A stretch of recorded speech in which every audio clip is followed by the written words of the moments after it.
of us must have had a physical injury at some time or the other. Very painful, agony, isn't it? And it must have left a scar, right?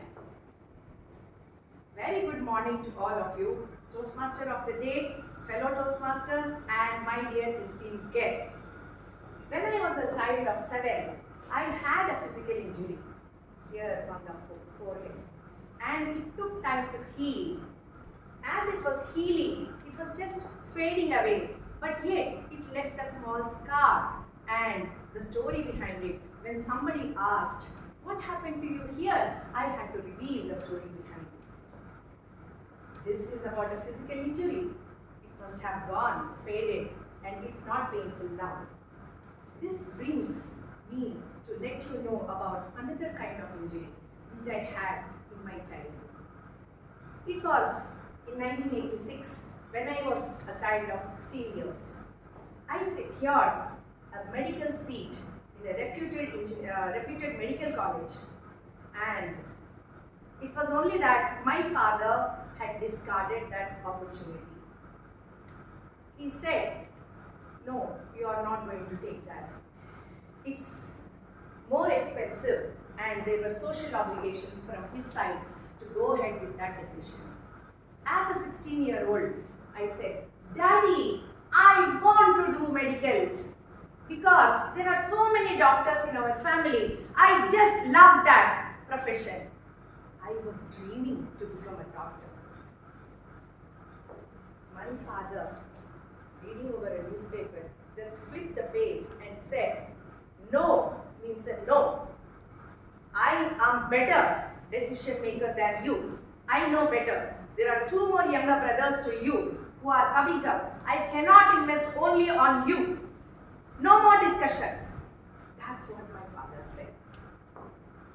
His authoritarian and directive that I not take medical engineering led me his decision that I do BSc computers, and it robbed me of my self-assurance, self-esteem. I was hurt, deeply hurt internally. I did not know whom to say this. I went to my mother and said, "Mama, please convince Daddy." Mama said, "Your daddy is the best decision maker. Just follow him. It's for your good." I started living like that.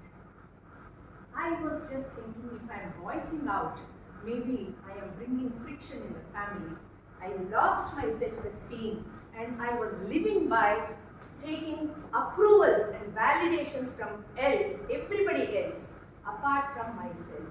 I continued to live like that for a long time, more than 3.5 decades. My education, my decision of life partner, my time of marriage, nothing were in my control. Every time I was seeking approvals, taking validations from people such that I do not create a friction in the family and I do not become that girl, rebel girl. I wanted to be a good girl.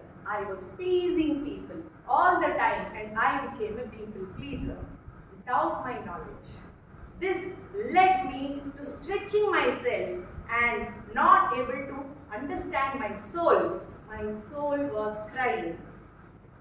In 2017, there was a trigger in my family. The most loved ones whom I love and people who love me within my family took me for granted for some decision for my life. I was wondering, what is happening to me? Why am I so submissive? Why am I not voicing my voice? Why am I not voicing out my opinions?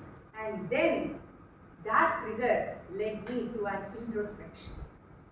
Upon introspecting, I discovered that I am not living, I am just living by other standards of life. What has happened to me? Then I discovered that I needed self-improvement.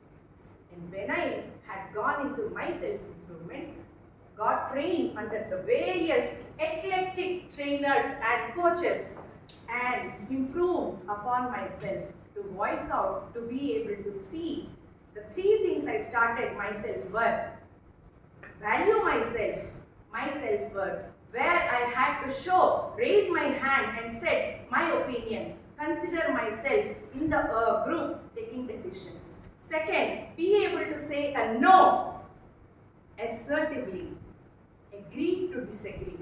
I started doing that. And the third part was allow people to know who I am and also respect my time. So the various kind of meaningless conversations had all gone away. Using these three principles, I had to modify my life. I got transformed and evolved. Upon this, when I discovered that yes, I am now living my soul is happy. Then I started sharing these principles with others, and then I have brought a lot of transformation, personal self-transformations for people, more than thousands of people who started helping themselves discover who they are, what is their innate potential, and how they can go ahead become unstoppable. My dear friends, these are the kind of emotional injuries which we carry. If you are harboring at any time these kind of emotional injuries, it is right time for you to address it. Please go ahead.